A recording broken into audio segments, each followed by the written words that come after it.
You get up for other people. Yeah. Probably the young people are out when you're Yeah, right. Something in the air, isn't there? Yeah, I don't know. Ever since I think, it's just more pollen down here. Like, Yeah. Even today, like the windshield wipers were just like getting all the Oh, is that pollen in the right? car. Yeah. How far away do you guys live from campus? We're about a mile.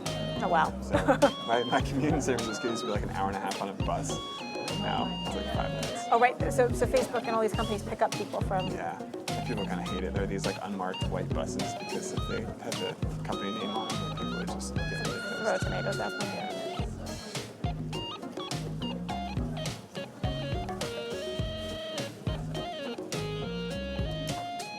Is there anything else going on concurrently? There are, right? Yeah, there's like Yeah. 3 other ones. Yeah.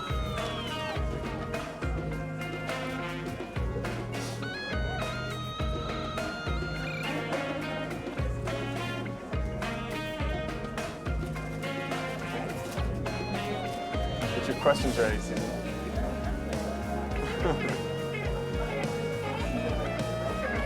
Kyle, when do you want to work on the board thing?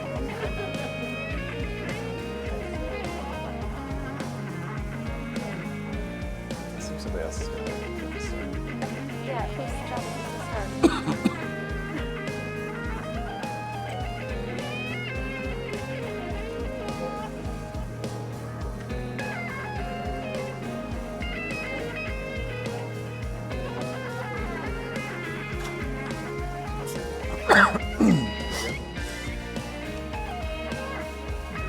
All right.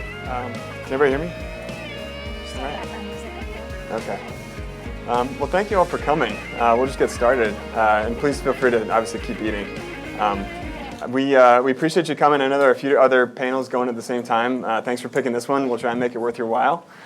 This is, for those of you who may be in the wrong place, this is the one on speechwriting. And today we're really lucky. My name is Kyle O'Connor. I'm a former speechwriter for President Obama. Work at UVA now in the President's office. And we're really lucky to have Sarah DePerry, who also worked for President Obama, and John McConnell, who worked for President George W. Bush. Jeff Shessel, who worked for President Clinton, was supposed to be here, had a conflict that kept him up in D.C., but we will tell as many of his stories as we can remember. We've heard a few of them. So my hope is to use about half this time to talk about some questions that I've got for these two, and then we'll spend the other half taking any questions that you have. And if there's one thing I hope you take away from this whole session, it's that being a presidential speechwriter is exactly like what you think it would be on the West Wing. That's it. I'm kidding. It's much more like Veep. So I will. So since this is the Presidential Ideas Festival, I'll start off with a question for these two about the relationship between ideas and speeches. Sometimes what starts off as an idea ends up in a speech. Sometimes the speech writing process actually starts before you have the idea. So just curious, Sarah, what do you think about, or what would you share about that process and how an idea becomes a speech? So I think in a weird way, as speechwriters, we are not coming up with the ideas. There are much smarter people in the building who are developing those ideas. But in a way, I think that these ideas actually kind of they don't get crystallized until they get litigated on the page. And so in a lot of speech writing ends up being sort of a process job where you're managing the various interests of different policy staffs who all have different equities, have different interests, and want different ideas. And you're helping them kind of shape how you're going to explain this message. And in that process, a lot of decisions I've found, especially for bigger policies, can sometimes actually be made through the speech writing process. We're not making the decisions, but they're sort of happening on your page. And in our White House and with President Obama, a speech might get assigned to us, a speech on, say, a new trade policy, and the first thing we would do is go and talk to the folks who were involved in that trade policy to get their input on exactly what needed to be said, and then from there we would go to the drafting process. But I think the process itself often helped crystallize what the idea was going to be. Yeah. Working for George W. Bush was a unique experience in the sense that when I went to work for him, he was governor of Texas, and he had gotten elected to that position on a reform agenda, 4 things he wanted to do for the state of Texas. It was a policy-driven campaign. And when I joined the Bush operation, he was full-fledged presidential candidate, and that was also a campaign on issues. So it was a very disciplined process with him. You had your policy team, the speechwriting team would be given the policy. It was our job to turn it into a nice, presentable, persuadable speech. But it was a very, very good policy operation, and when the president got up to give a speech on whatever it was he was proposing, it represented what he really wanted to say about it, and it also represented a very disciplined process that had been underway for some weeks or months prior to the event itself. It's also the case that working with George W. Bush, we found ourselves in many ways, a crisis presidency. Things kept happening. And of course, the ultimate was the 9/11 experience. And the Monday after 9/11, the president made the decision that he was going to address the joint session of Congress, or more precisely, he was probably going to address the joint session of Congress, but he wanted to see a speech draft before he made his final decision. And so it was our job, my colleagues Mike Gerson, Matthew Scully, and I, it was our job to do a speech for the president that Monday, and he asked that he be given the entire speech that day. And the assignment came that morning, and as much as we protested, it was made clear to us that that we had to get it done. We got to work. It wasn't as if we were lacking for subject matter or material. We knew exactly what we needed to write about, but we did need some policy direction, which we received. Mike Gerson talked to Condi Rice that morning. Then at about 1 o'clock that afternoon, we got called over to the Oval Office to see the president. We'd seen him quite a bit since the attacks the previous Tuesday, but we hadn't seen him since we had gotten this assignment, obviously. So we were brought in, and he asked how the drafting was going, and I'm sure Mike, speaking for the group, said, "It's going just fine, Mr. President, but we're not quite there." And he looked at us and he said, "Americans have questions. They want to know who attacked our country. They want to know why they hate us. They want to know what's expected of us now, and they want to know if we're in a war, how we're going to fight and win the war." And from there, we had a structure for the speech itself. And if you go back and look at that speech to Congress the following Thursday, the president went through those questions. And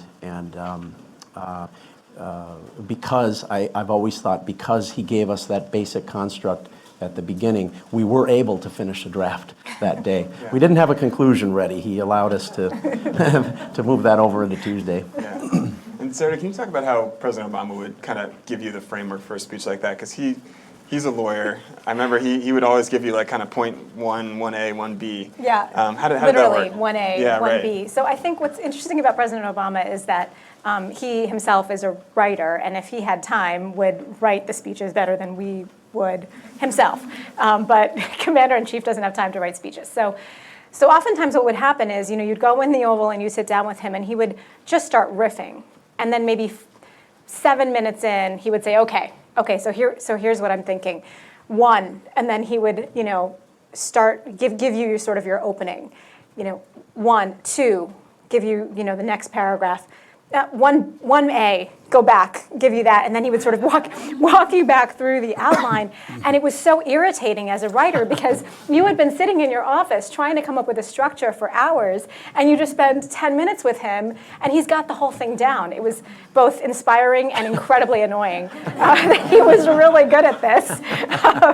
And what was also interesting is, I think, one of the challenges of being a president, really any elected leader, I worked in the Senate for a senator for years and saw the same dynamic, which is that you're going from very different event to very different event in the course of a very busy day. So, he might be having a meeting with me about the National Prayer Breakfast speech, but right before then he was in the Situation Room talking about China with people who are way more important than I am, and then after that he's going to some ceremony with the Girl Scouts. I mean, the day is so fragmented, and your mind has to sort of very quickly shift.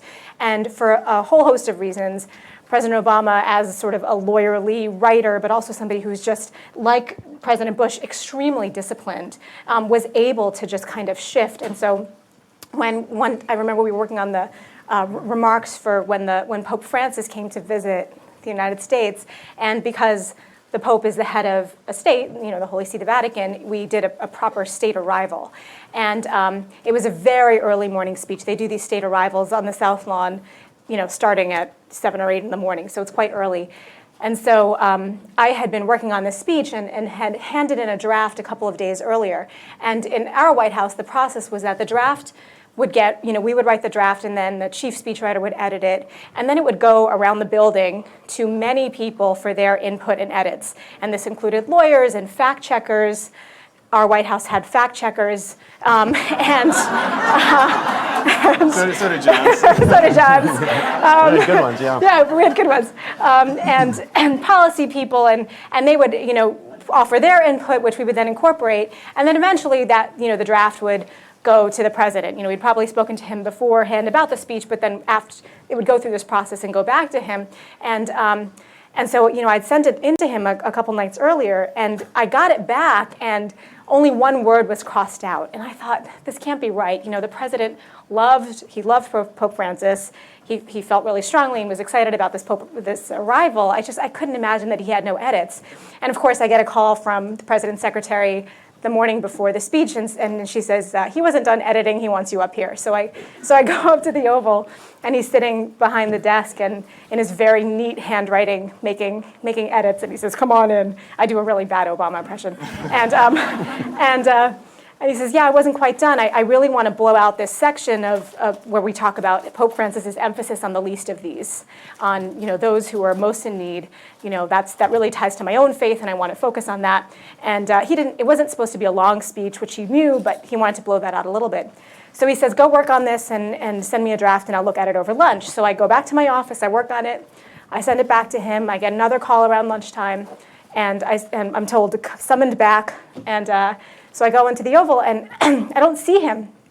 And his secretary says, no, he's having lunch in his private dining room, go back there. And I had never been back there. So I'm sort of both terrified and trying to take in everything that's on the walls as I make this, 2-second walk to the private dining room. And he's in there and, eating a plate of carrots or something. And he's made his edits, and he wants me to read them and make sure I understand what he's doing. And I see that he's kind of blown out that section a little more and added a little piece about refugees. And later on, I learned that he had actually been in a meeting related to refugees, and you could sort of see the evolution of his thinking. But he was going to go do something else right after that, and he said, "Go make these edits and send me back a draft." And I'm gonna go meet the Pope at Andrews later, but I'll take a look at it tonight. And so I sent it back, and at the end of the night, or maybe around 8 p.m., I went up to get his edits, and he had a few more.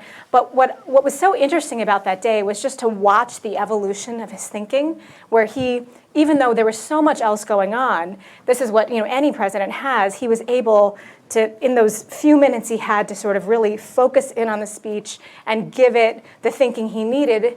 Not that it wasn't influenced by what was going on throughout the day, it was, but just the ability of a person in that office to sort of continually give something its focus and tend to it, even though there's all this other stuff going on. Well, that's one of the value adds that speechwriting brings to a president. He's got so much going on. Give him something to react to. Give him something he can look at. President Bush, he wasn't really a writer, but he was a real serious editor. Right. Very, very confident editor. And he had this very, very logical mind. He could read, you've heard me tell this story, he could read an 8-page speech draft, throw it down on his desk, look at the ceiling, and recite to you the outline of the speech. Now, I'm not capable of doing that, but he could internalize it. And he called me one morning real early, and he was going to give a speech across town, and it was one of these speeches where you had to cover two things that were not related. And so you had to, in the middle of the speech, connect the two. And he was going through his final read-through before being taken over to the Hilton or wherever. And he said, "What's this on page 3? The middle graph."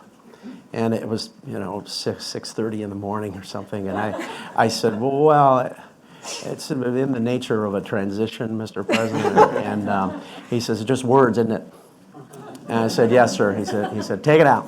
He wanted direct, clear, and he could feel in the way Sorensen used to describe John F. Kennedy, he could feel the momentum of the words. And if he didn't feel it while reading the speech, he saw a problem. Interesting. But give him something to react to. The morning of 9/11, I was sitting with Vice President Cheney, and the reason I was with him was that he had a speech coming up that Friday, and the arrangement we always had was, I'm not going to go in and say, you have a speech on Friday, what do you want to say? Yeah. I'm going to come in and say, you have a speech on Friday, here's what I recommend.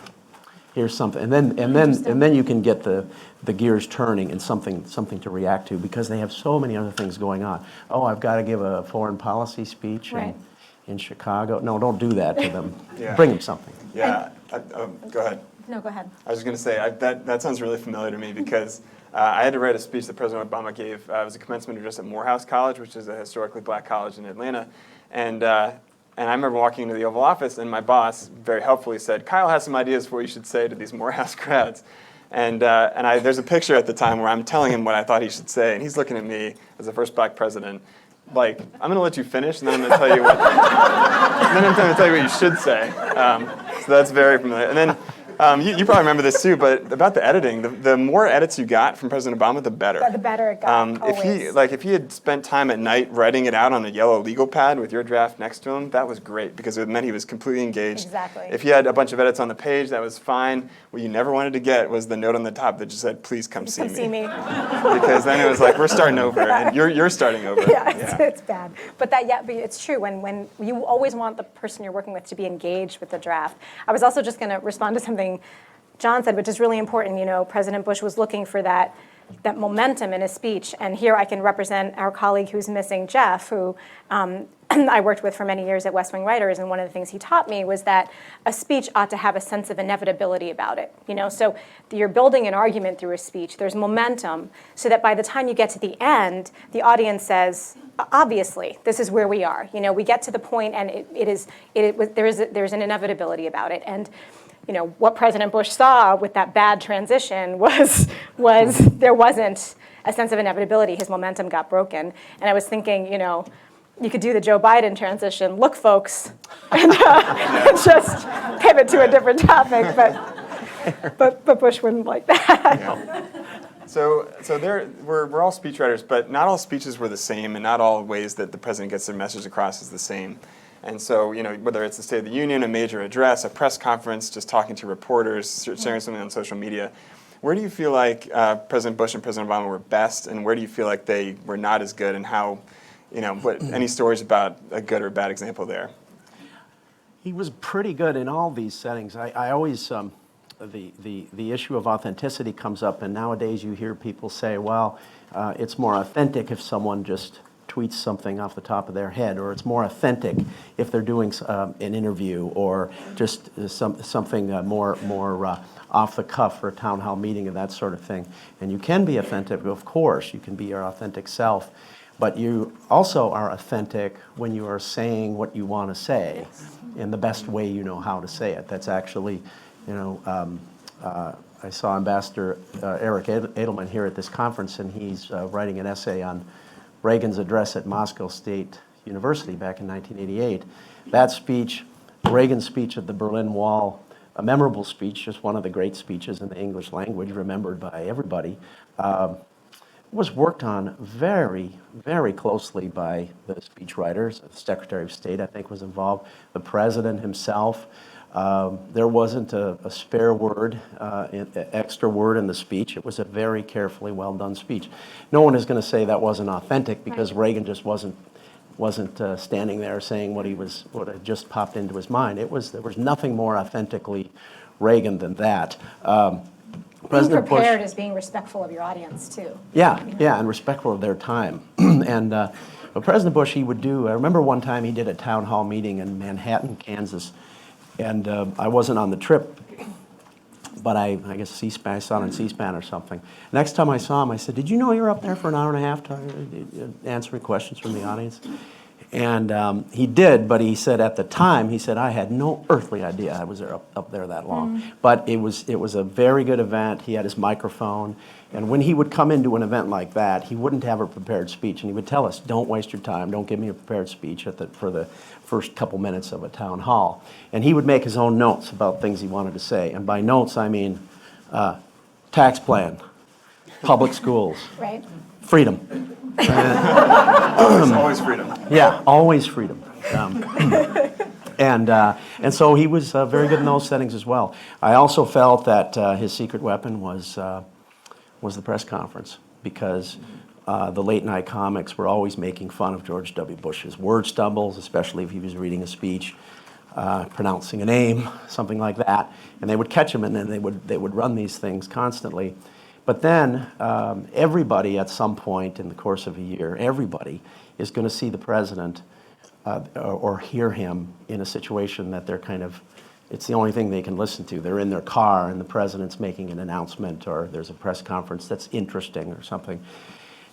And you were listening to Bush, and I think a lot of people thought, well, actually, he's very well informed and very well spoken, and this is really not what I was expecting, because most people are busy with their lives. But in these moments, these rare moments when they would hear him for 15 minutes or so, he would sound pretty good, and that's why I say it was his secret weapon. He's also really funny.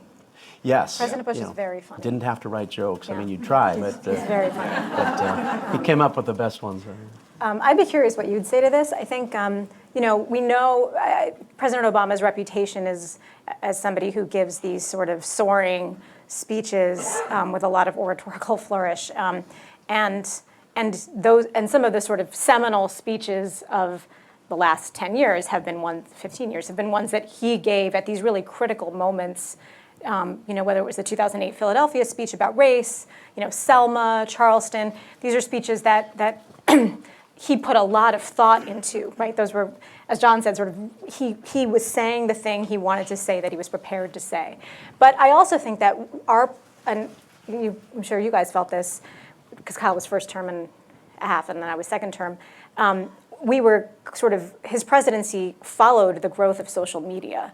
And so it was a whole other opportunity to communicate in a new way and also screw up in a new way, but to really reach audiences in different ways. And so, when and I think that he really followed Mrs. Obama's lead on this. I mean, the First Lady was so on the cutting edge of using social media to reach audiences. She wanted to meet people where they were. And so she was always, getting to young people through whatever social media channel they were using. She went on Ellen all the time because she knew that those were, the audience of women who watched Ellen were people who she really wanted to reach with her policy ideas, and also to kind of shift culture around issues like college access and healthier food for children. And so she was really good about that. She wasn't above any of that. And I think that helped kind of also inspire the president's team to get more bold about social media too. And so he did the Between Two Ferns video, which some of you may remember, to encourage people to sign up for health care. But then we also did things like he did a Facebook Live video to encourage young people to sign up for Facebook. And then it turns out young people aren't on Facebook, so then he used Snapchat, or I forget what it's called now, something like that. But to remind young people to fill out their FAFSA form. He went to places where they were. At one point, we had a day where he was interviewed by a bunch of YouTube stars, and I didn't at the time know what a YouTube star is, but these are young people who have these shows on YouTube and have millions of followers. And your traditional journalists were extremely angry that he was doing interviews with these young people who are not serious journalists and wasn't speaking to Face the Nation or whatever. But he really felt like this was an opportunity to reach young people. And there are pitfalls to all of this, but I feel like throughout his 8 years he was really good about finding ways to use every medium at his disposal to get his message across. It didn't always work, but he tried. Yeah. A couple of quick points about Bush. He was very funny, as you said. He he used the first page of his speech. He would take acknowledgments, and it would just be names. We wouldn't write these acknowledgments. And he would riff off the names, and that's where a lot of the humor came from in his speech. He wanted to thank, the person who introduced him and the local dignitaries and the band. Everybody wanted to thank. And he would riff on these things, and then he would come up with these things. Somebody asked him the story somewhere, maybe around the time of the Lincoln movie or one of the books about Lincoln. Some presidents have said they saw Lincoln's ghost. Have you ever seen Lincoln's ghost? And he said, no, I quit drinking in 1986. But Cheney was also has a great sense of humor, very, very kind of low-key delivery, but very good timing. And he called me one time, and it was in the morning, and I picked up the phone, and it was that deep voice of Dick Cheney. He said, John, I got us into some trouble. And I said, oh? And he said, yeah, the president's going to Europe, and he's not going to go to the radio TV correspondence dinner. And so I got to go there tomorrow and be funny for 10 minutes. And then he says, I don't do funny. But the truth is, he does. And my colleague Matthew Scully and I sat down and kind of hurriedly put together a speech for him for the next night, I think it was, and he did a great job. He was very good at that. Yeah, I want to ask you this question because I actually don't know the answer. But the way the correspondence dinner works is there's usually a lead writer who's the funny speechwriter. I was not the funny speechwriter ever, but everybody else can kind of submit jokes to that person, and they'll kind of pick some. And so I would always spend a lot of time on like a page or two of jokes and give them to John Levitt, who was our funny speechwriter. He was very nice about it. He would maybe choose one, maybe zero. Did you have any jokes that were actually accepted in the correspondence dinner speech? I can't remember. I think maybe. Okay. So David Litt and then Tyler ran our speechwriting process for that. I can't remember. There was sort of this pressure to get jokes, but people sent jokes in unsolicited and solicited from the outside too, right? So whoever was running, who was lead pen on the correspondence dinner, was getting all kinds of emails from everybody, suggesting jokes, but then also might reach out to comedians, comedy writers, and others for help too. So it was this big, huge undertaking, and it always had the State of the Union is a really hard speech to write, and you might always have seen Cody would grow a beard during State of the Union season and then shave it at the end. But the White House Correspondents' Dinner felt like that too, because there was so much pressure, and like President Bush, President Obama is pretty funny naturally, and so it's all about delivery, it's all about timing, and they both were good at that. So you could always trust them to deliver, but the pressure to really pull off these speeches was, I think, so great. Well, going back to the thing you said about compartmentalizing and how the president has to be really good at that. Oh my gosh. This is a famous story which some of you may have heard, but there's a correspondence dinner, I think a few years in his presidency when there was a joke in it where I think his middle name was Hussein, and there was a joke that what you really don't know is there's this Republican politician whose middle name is Osama, and there's some joke about that. And our speechwriters went in to do final edits with him for this correspondence dinner speech, and he said, you know what, I think I'm just going to cut this part out. We're gonna make it some other name. Wait, so we changed it to Hosni. Yeah. So I don't. And do you remember who the Republican was? I keep forgetting. No. But so we changed it, and we were like, okay, that works. Turns out that was the day that they had the mission to kill bin Laden, and he had just come from a meeting in the Situation Room, and later that night they were going to actually do it, but he didn't let on, and he just told guys like, let's just not do this in the joke speech. That famous photo of all of them in the Situation Room is the day after the correspondence dinner, but the speechwriters didn't know that. So in his book, David writes about how annoyed he was that Hosni isn't as funny as Osama, but of course you have to be able to switch gears. You got to switch gears. Yeah. So one of the tough jobs as a speechwriter is to reach different audiences, whether it's members of Congress, just members of the public, press. How would you think about, as you're writing a speech, which audience you're talking to and how to reach that specific audience? Well, that's always the first question I ask, what's the audience? And it's an exaggeration, but in a certain sense you're halfway there when you know who the audience is. Is it your friends? Is it the unpersuaded? Is it an academic? Is it an academic audience? Is it the core of the Brigade of Midshipmen at the Naval Academy? Is it the Chicago World Affairs Council? Is it the Veterans of Foreign Wars? Is it the Republican Club of Cedar Rapids? You know, you find out what your audience is, and then you know probably how you're going to get into the speech, what the general tone of the presentation is going to be, and things of that nature. However, it's the president speaking, and therefore, as he always told us, he said, everything's important.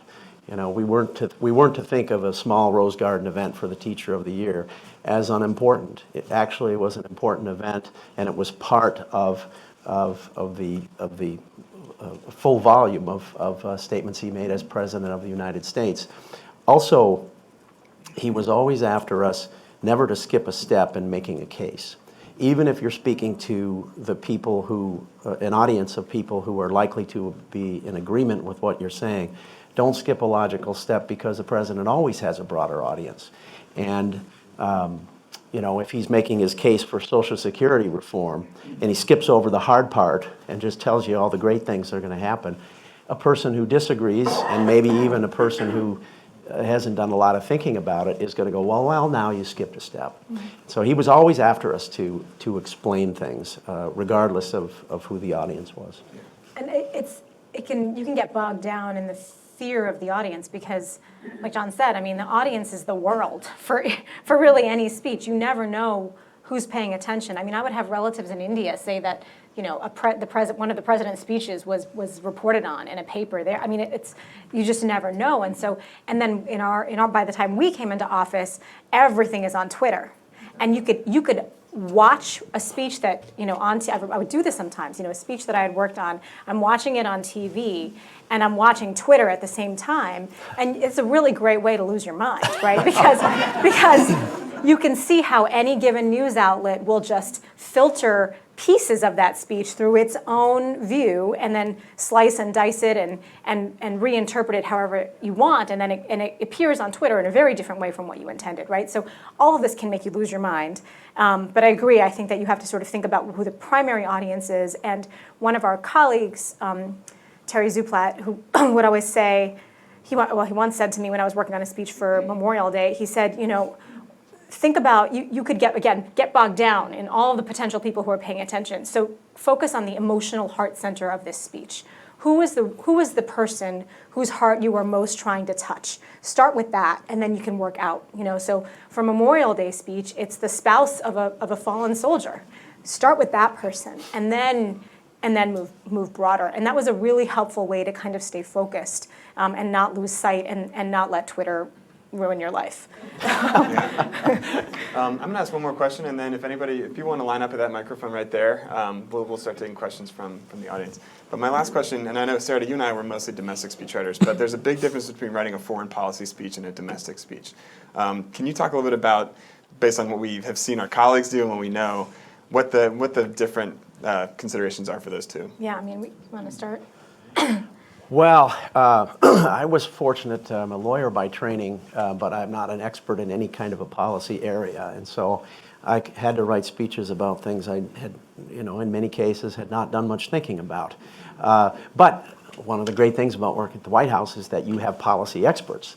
And they love talking about their area of expertise, and they're very good at it. So I was always toggling back and forth between the foreign policy / military stuff and the domestic and all the other things that fall under that umbrella.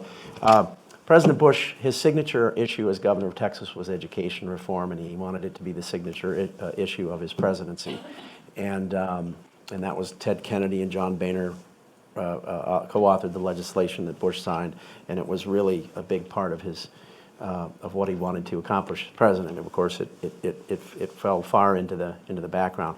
But we could never make him happy with an education speech draft, because he simply knew too much about it to the granular level of detail that the speechwriters could never get. And so it could go through the staffing process, and everything was fine. And then it would get to the president. He'd say, "You don't get it. You don't have it. You don't have it right." And so you do a better Bush impression. So one time, it was in 2004, in the middle of the re-election campaign, a lot going on. And I said to Mike and Matthew, my colleagues, I said, you know, the president didn't like the last education speech.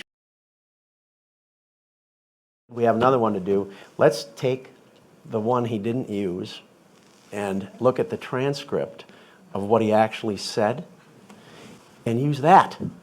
And so we did. We took that transcript of that last speech. We cleaned it up and did some, put in some current local references and some current facts and data to sort of freshen it up.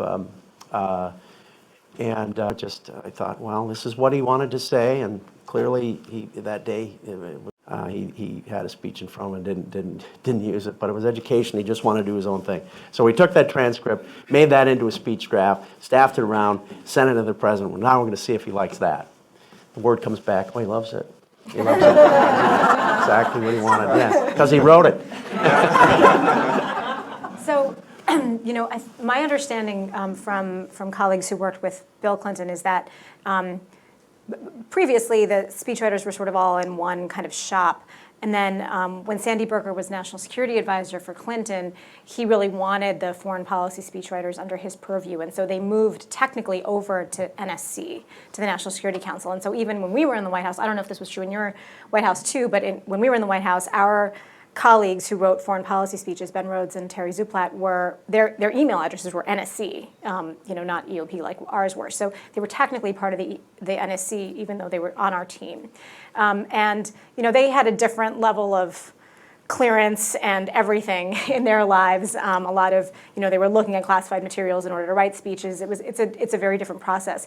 But the few times I did have to work with NSC staff and work on foreign policy, you realize that it really is a different ballgame. I mean, foreign leaders and populations of foreign countries are really looking to the President of the United States and what he says. They're poring over every word in a way that nobody is poring over my economic policy speech. And so there's a level of care that needs to be given to those speeches. Not that you're not careful about every single speech, but the considerations that go into those speeches is, I think, really different. And sometimes that would have an effect on the prose. So I'd be going back and forth with various members of NSC staff who wanted something said in a very precise way, but that didn't sound like human English.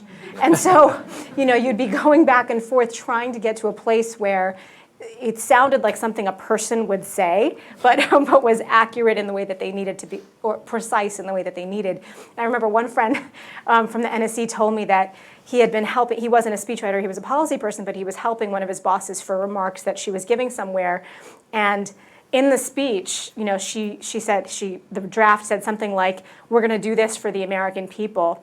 And the NSC lawyers came back and said, "You have to say U.S. persons. You can't say the American people." I mean, so it's just, which is of course ridiculous, but there are just these considerations they're just different from the foreign policy Piece side. of trivia: when the President of the United States goes abroad, all of his public remarks that he's going to make on that trip, whether it's 2 days or 10, those are all done and cleared and approved before Air Force One leaves the United States. So it's a real crunch for speech writing before.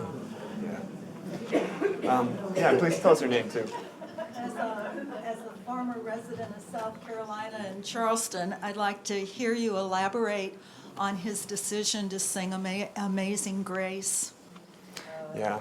Do you know Cody's story Yeah, about this? I know Cody's story. Go for it. Yeah, we'll just tell our boss's story. Yeah. So I was not involved in writing the Charleston speech, and I was not there, but the director of speechwriting, Cody Keenan, tells the story that they were actually on the plane heading down there, and that the president said, there's a 50-50 chance I'll sing. And I think it was probably in the moment that he felt that it was the right thing, he felt it. And our boss who wrote that speech with him said he never would have imagined suggesting that he sing it. Yeah, exactly. Like, that's not a conversation you have. I think you should just break into song. But yeah, it was in the moment. Thank you. To what extent do you try to speak in the voice of the president? I mean, to mimic his phraseology or to make it sound like something that he himself would say, or is that a road too far. No, that's a huge part of the speechwriter's job, and I'd say it's probably the hardest part of the beginning phase of being a speechwriter is getting somebody's voice and writing and speaking like they would speak. So does that come from getting to know them well, or how does that? So I think one way to sort of overcome the initial hurdle of how am I going to sound like, you know, a 55-year-old black man who's the leader of the free world when I'm me is to think about how that voice, the idea of how someone speaks, getting someone's voice is really about how they think. And if you start there, then you'll figure out what words they like and what phrases they gravitate towards. But what you're really trying to do is how do they approach the world? How do they approach problems?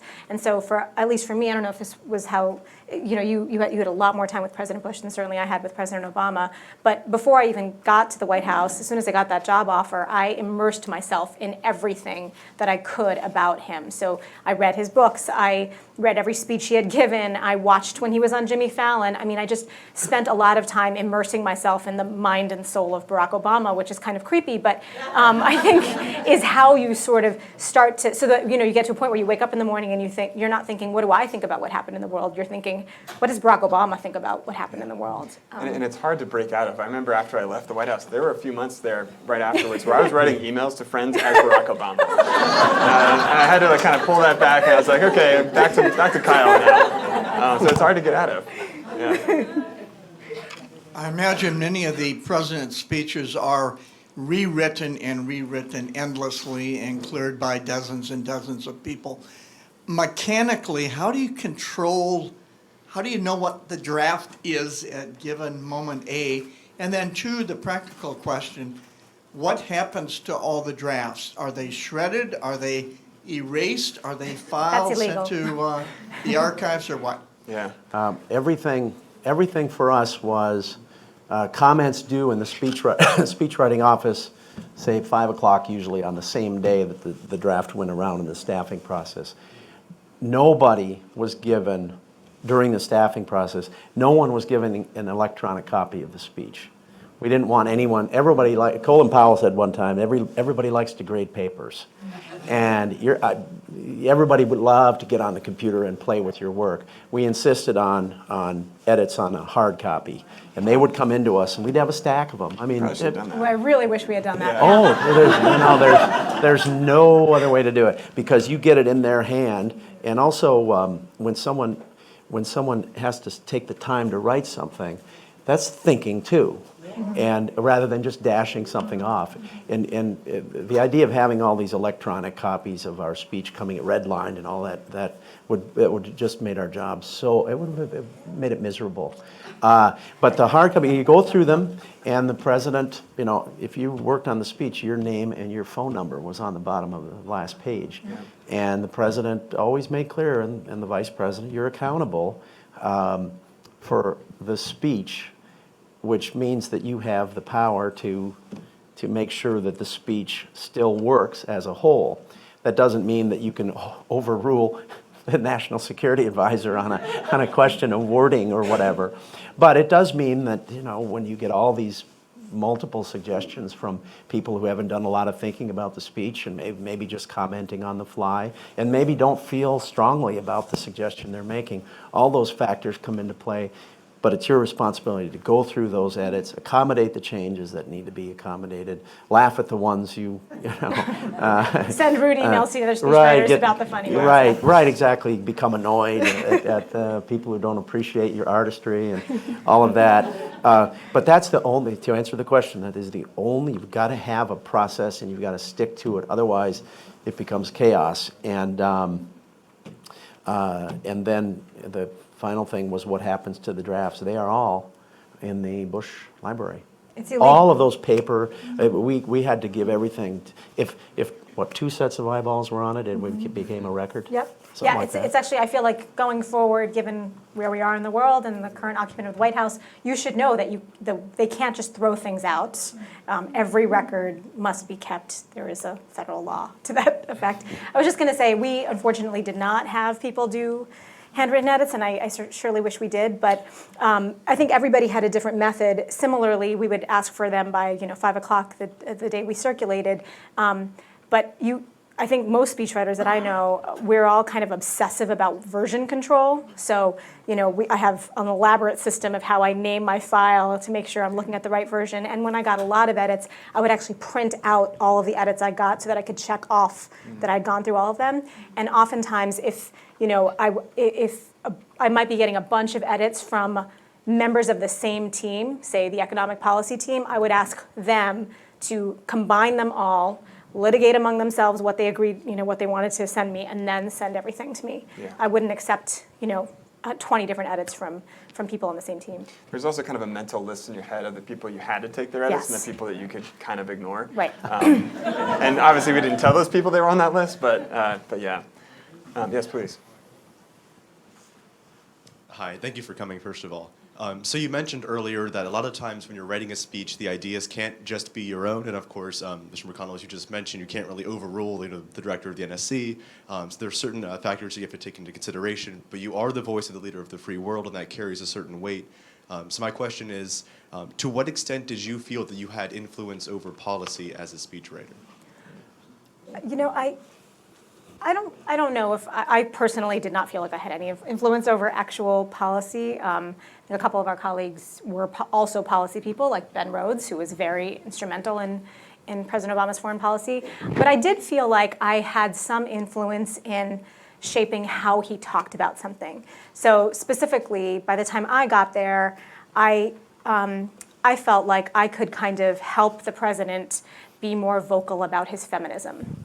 And so I used various opportunities, a few essays we had, and then culminating in a speech he gave at a conference that the White House held called the United State of Women in 2016, that I could kind of build up and sort of help him find voice, give voice to him, to what I knew he truly believed, and that I could push it and see whether he pushed back. In a way, and I worked in a team of men, so I felt like I had the ability to do that, and to kind of challenge it a little bit, and through each piece of writing about this issue that we did, I could kind of push the envelope a little more, so that by the time he gave that speech, he got up on a stage in front of thousands of people and said, "This is what a feminist looks like," and it took, just slowly moving us towards that direction, and it wasn't that I was putting an idea into his head. It was something he already had. I was just helping him find voice, giving it voice. The thing that is most rewarding about writing for a president, a president you like, is and the vice president, I need to say as well, is that the reasons you like the person you're writing for. You want the whole country to see Yes. What you like about the person, and so you think about that when you're writing.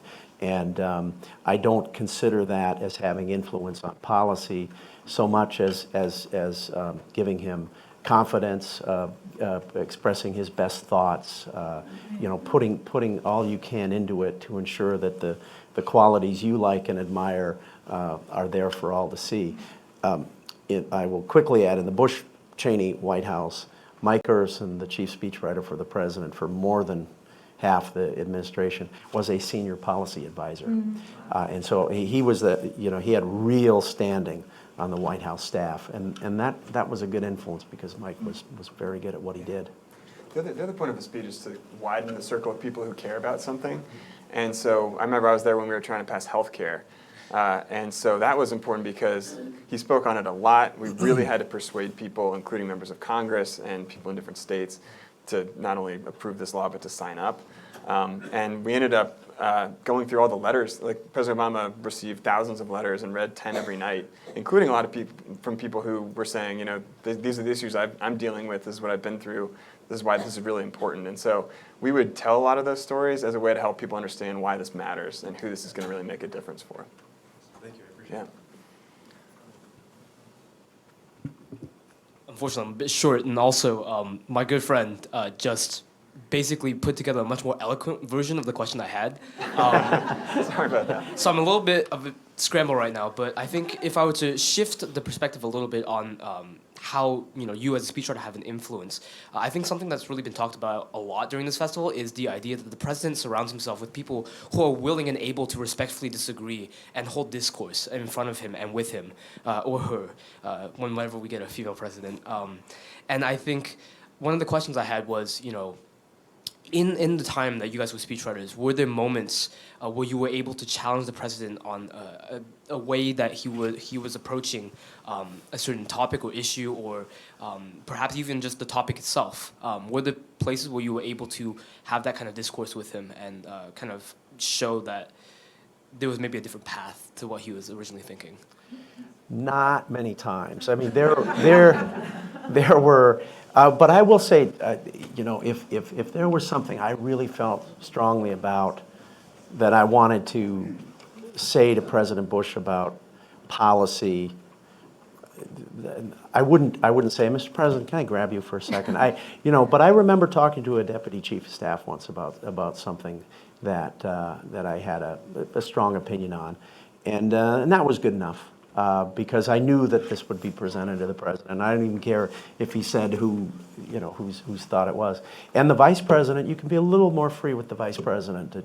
Cheney, he's not the man in the Oval Office, but he was a chief of staff to a president, secretary of defense, congressman, just a serious guy. And I never lobbied or anything like that. But I remember raising a couple of things with him.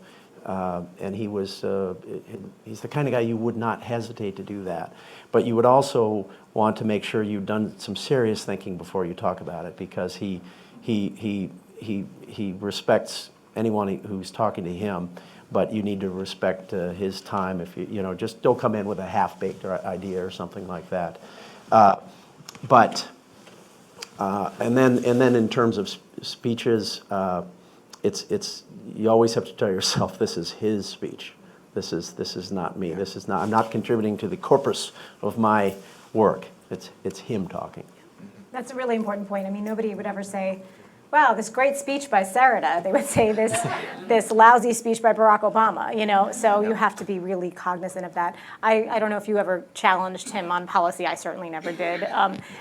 But my understanding of people who worked on policy is that he really wanted very robust discussions about policy in front of, happening in front of him, where his experts were disagreeing with each other and talking about it. I mean, there's really great accounts of those conversations happening during the financial crisis, during the transition before he even took office, and then when he, did, and even conversations, the transition was really smooth, in part largely due to President Bush's, really magnanimous personality. But I think during that transition, there were these really robust conversations that many people have written books about at this point, and I think he wanted that.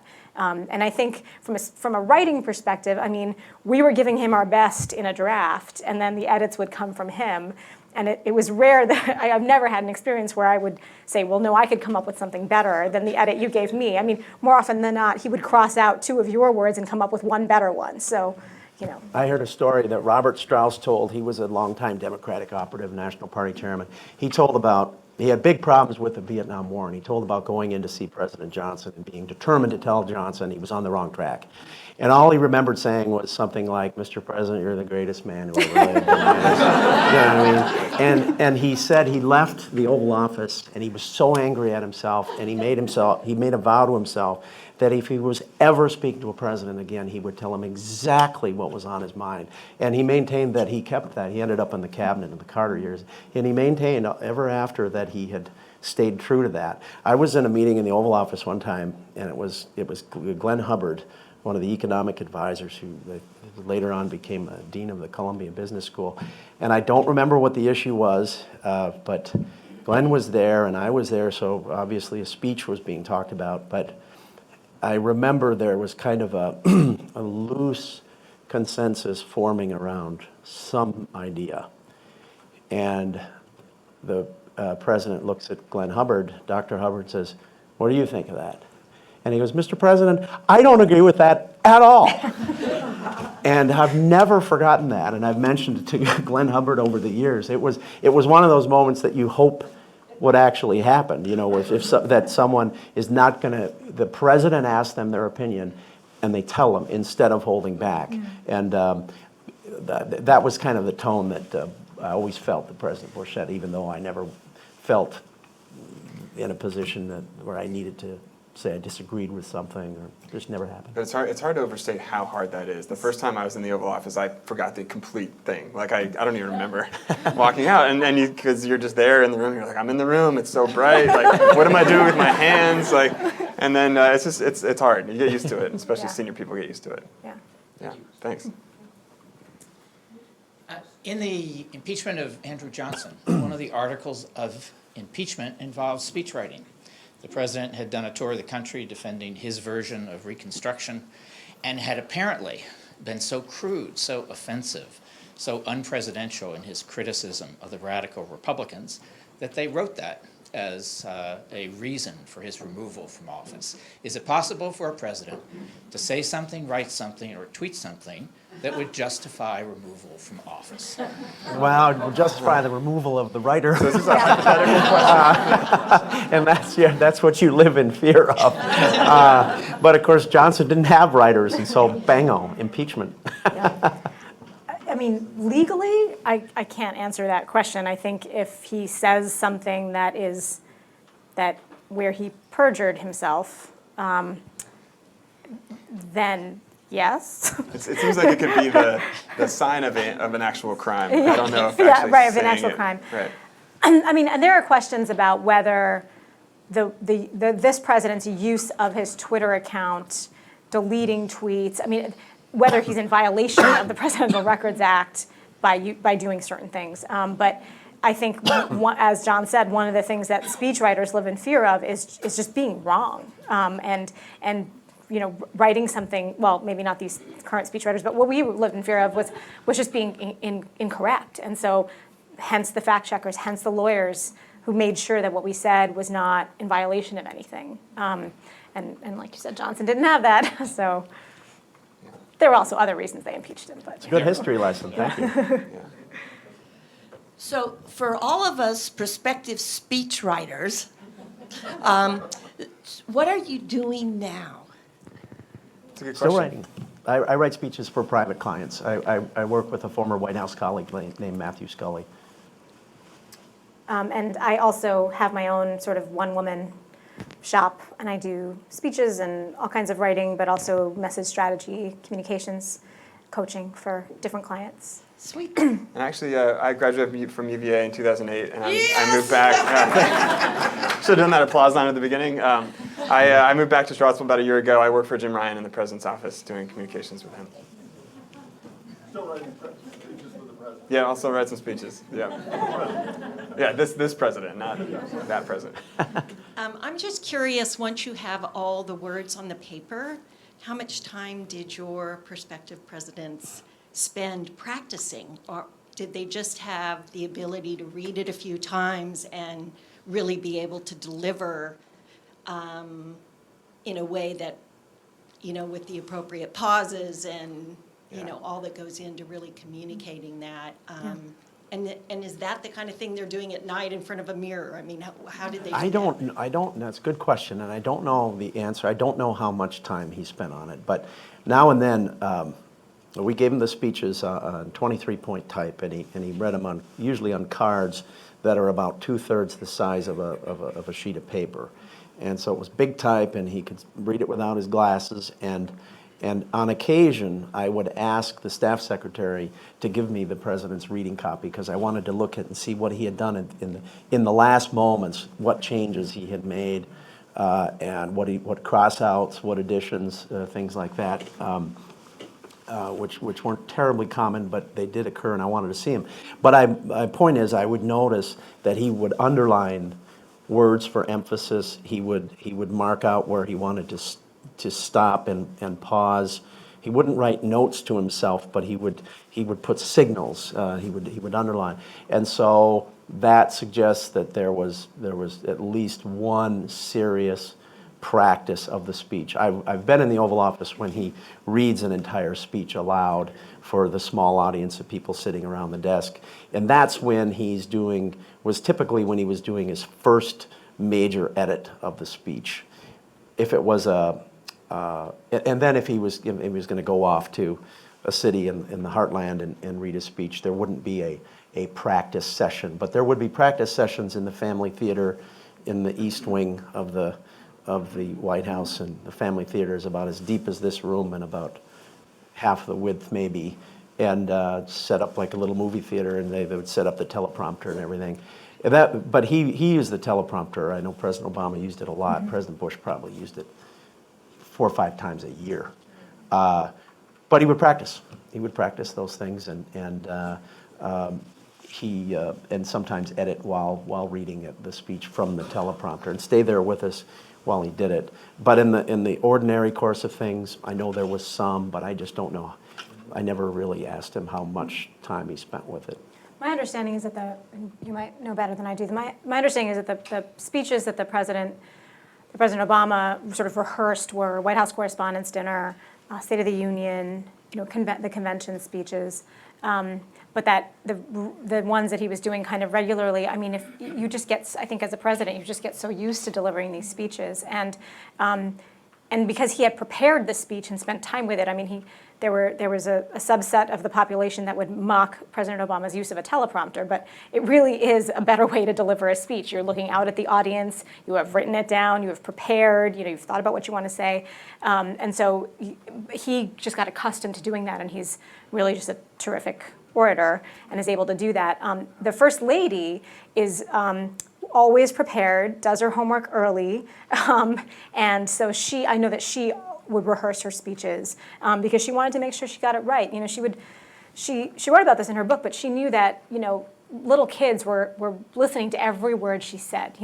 People were hanging on every word. What she said mattered, and so she really wanted to put a lot of thought into what she said and how she said it. She really took her role as sort of mom-in-chief seriously and wanted to be very prepared. I don't think President Obama, he took his role very seriously. I don't think he rehearsed the way that she did. Yeah, she was also not a politician. And not a politician, right? So she used to doing it. Right, she needed to practice. I'll tell one other personal story quickly. The only speech I remember hearing about him really practicing was in 2007 during the first campaign in Iowa. He was doing the Jefferson-Jackson dinner, which is a big campaign event, and the stage is round, and there's no podium, and there's no room for any kind of notes, and so he had to memorize it. And so it was about, I think, a 20-minute speech. And so his head speechwriter at the time, John Favreau, kept telling him a week out, like, you got to memorize this, you got to start learning it. And he's like, yeah, I'll get to it. And it turns out the night before, he started memorizing it. And one of his body men at the time, this guy Reggie Love, remembers walking by the door to his hotel room and hearing ESPN just blasting on the TV. And it was because he was in the bathroom talking to himself in the mirror, trying to memorize the speech, and he didn't want people to hear it. So he apparently hated doing that, so didn't ever memorize anything ever again. We are out of time. Thank you all so much for coming. Really appreciate the questions.